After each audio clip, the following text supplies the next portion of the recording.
Então Jesus está falando, se nós obedecermos os mandamentos de Deus, você acha que Deus vai falar para você assim: parabéns, Padre Christian, está maravilhoso, você cumpriu meus mandamentos, Deus abençoe você? Não, é obrigação isso, é um imperativo, porque a escolha do bem e do mal foi roubada das mãos de Deus. Quem nos diz o que é certo e o que é errado não é a nossa consciência, é Deus. Mas a sociedade que nós temos hoje roubou o direito de Deus. Aí hoje as pessoas dizem: para mim não é certo, para mim é certo, então eu faço. Para mim é pecado, para mim não é pecado. Para mim o certo é viver assim, para mim é assim. Então cada um vive do jeito que quer. Onde começou essa bagunça? Lá no Gênesis, lá no paraíso, quando Deus disse: não coma, coma todas, não coma. Deus é o Senhor do sim e do não. Isso pode, isso não pode. Aí a serpente, que é o diabo, fez com que Eva e Adão comessem. E qual é o nome da árvore? Qual que é o nome da árvore? Do fruto proibido. Qual que é o nome da árvore? A árvore do... Isso, conhece mesmo. Árvore do...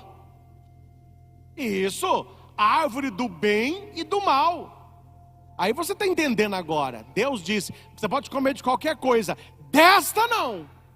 Por quê? Porque cabe ao Criador dizer para a criatura, para os escravos sem valor, o que é bom e o que é mal, o que pode e o que não pode. O que o ser humano fez? Me dá, toma, Adão. Então o ser humano hoje subiu num pedestal que não é dele.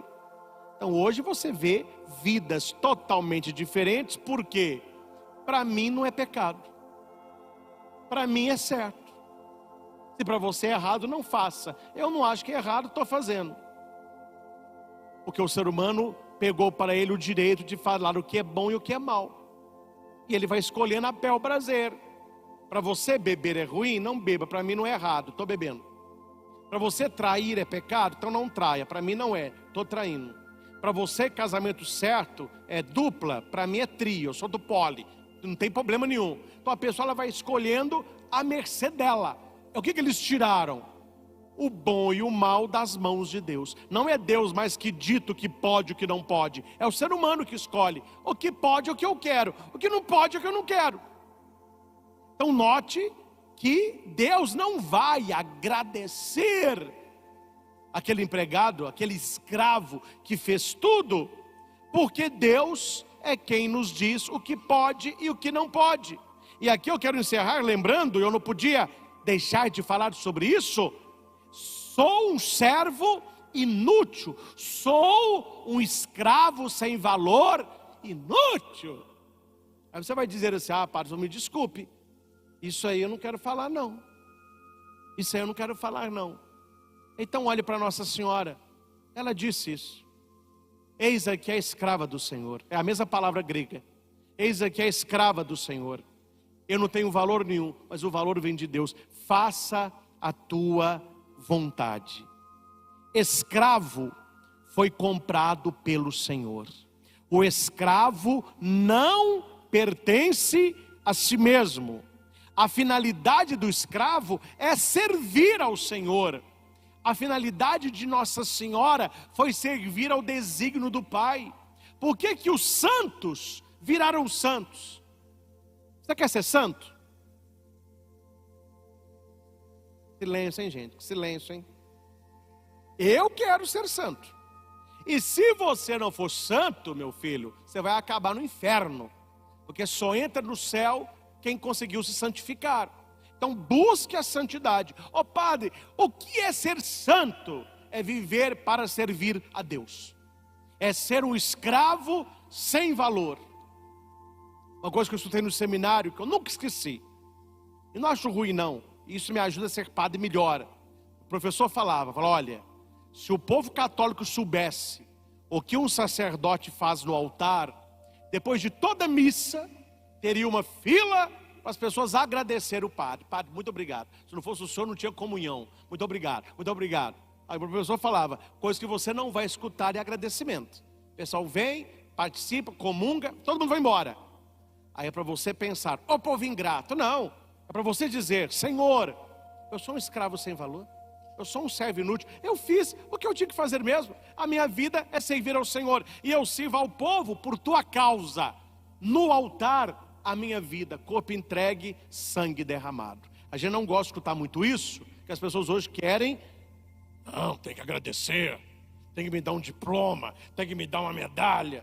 Não, eu sou um servo inútil. Eu sou um escravo sem valor. Eu fiz o que tinha que fazer. Olha como que isso mexe com a gente. Como que isso dá uma sacudida. E por último, é aqui eu quero que vocês entendam. Quem aí já disse assim, Jesus Cristo é o Senhor? Quem já disse assim, o Senhor Jesus? Você está entendendo agora o que significa falar que Ele é o Senhor? Ele nos comprou. E nós somos escravos sem valor dele.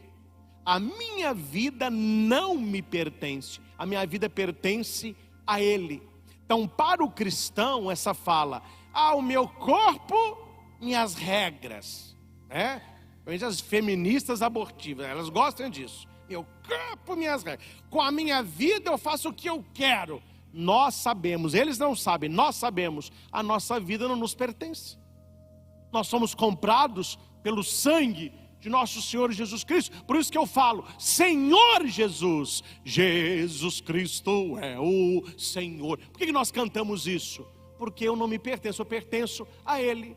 Eu não tenho vontade, a vontade é dele. Ele que vai me dizer o que é bom e o que é ruim para mim.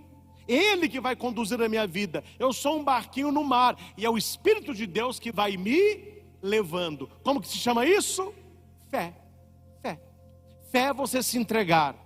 Maria é como se tivesse uma folha em branco e São Gabriel fizesse assim. Maria, quer?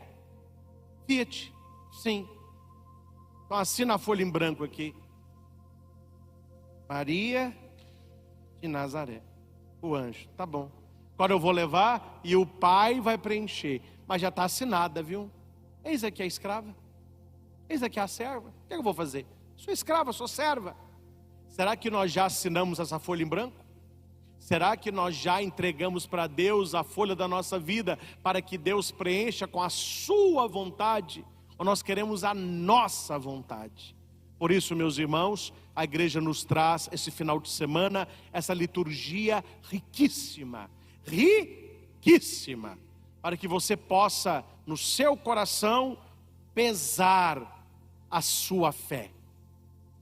A oração eucarística quarta, ela vai dizer assim: a hora que o padre reza pelos mortos: acolhei, Senhor, no vosso reino os nossos irmãos e irmãs falecidos, cuja fé só vós conhecestes. Ninguém aqui conhece a minha fé. Eu não conheço a fé de ninguém aqui. E não tem como. Quem é que conhece a nossa verdade? Deus. Então não tenha crença, tenha fé. Não acredite apenas, confie e se entregue. E se estiver temorando, espera e reze como o rei Davi no saltério. Esperando, esperei no Senhor, e Ele ouviu o meu clamor. Não saí humilhado, porque Deus é próximo daqueles que o temem. O Senhor está conosco e no momento de Deus, na tua vida, a cortina vai se abrir e o cenário estará totalmente mudado. Aí você vai dizer naquele dia: realmente Deus não demora, Deus capricha.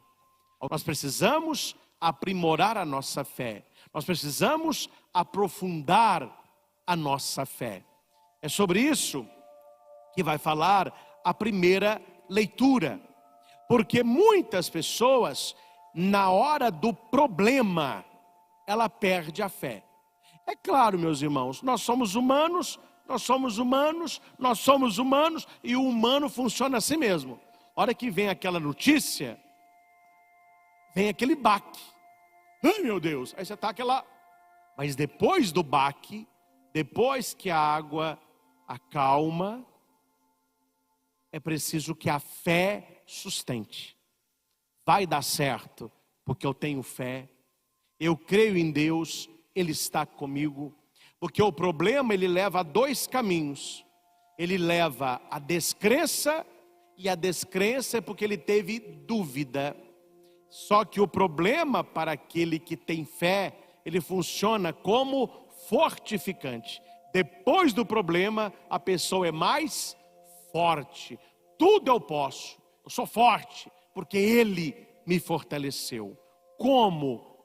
Através da minha fé, provando a minha fé, me colocando no fogo, me colocando à prova, e eu saí melhor. A primeira leitura do livro de Abacuque é algo que todos nós certamente já perguntamos e já questionamos a Deus, e isso influi também na nossa fé. Qual que é o contexto aqui de Abacuque? Ele está olhando para a sociedade, ele está vendo um caos. Pessoas longe de Deus, pessoas falando mal dos outros, pessoas com prepotência, pessoas egoístas, pessoas violentas, pessoas iníquas, que vivem só no pecado, só na gandaia. Aí Abacuque olha e fala assim: mas tem uma coisa errada nisso aqui.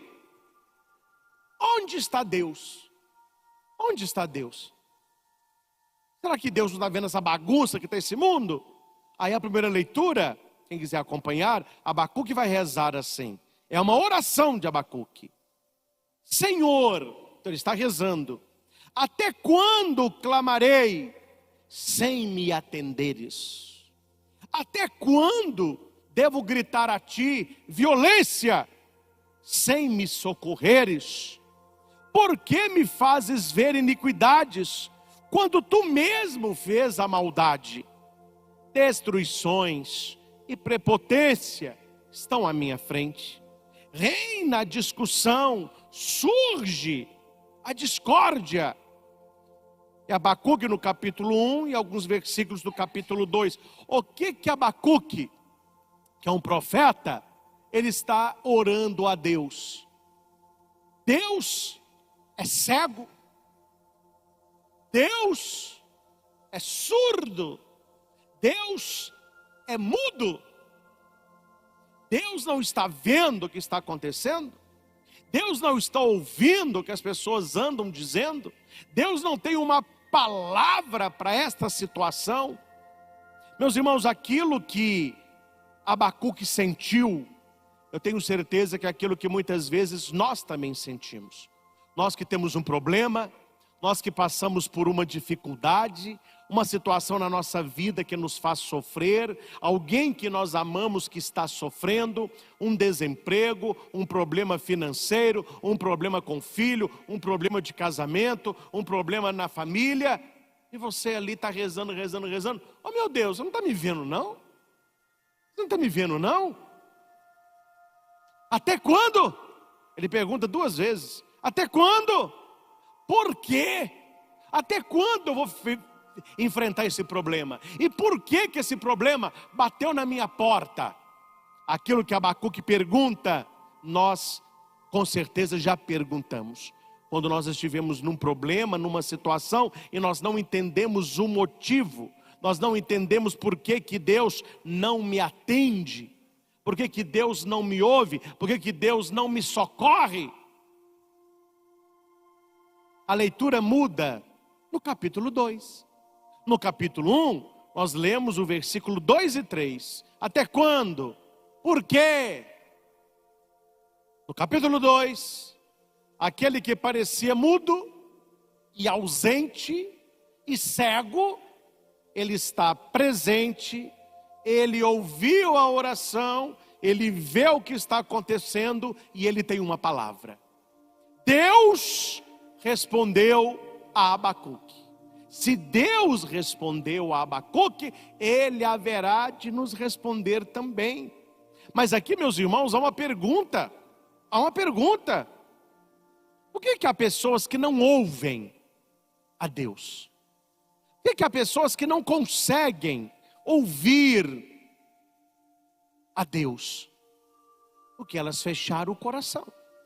Não se ouve a Deus por aqui, se ouve a Deus por aqui.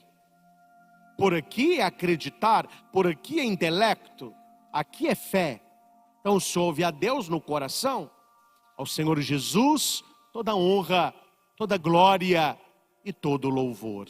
Louvado seja nosso Senhor Jesus Cristo. Para sempre seja louvado. Deixe o seu comentário de tudo aquilo que o padre disse nessa pregação. O que caiu ao seu coração? O que Deus está falando com você? Dê o seu like, o seu joinha. Isso ajuda muito o YouTube a enviar esta pregação para tantas outras pessoas. Se você não é inscrito no canal, inscreva-se agora.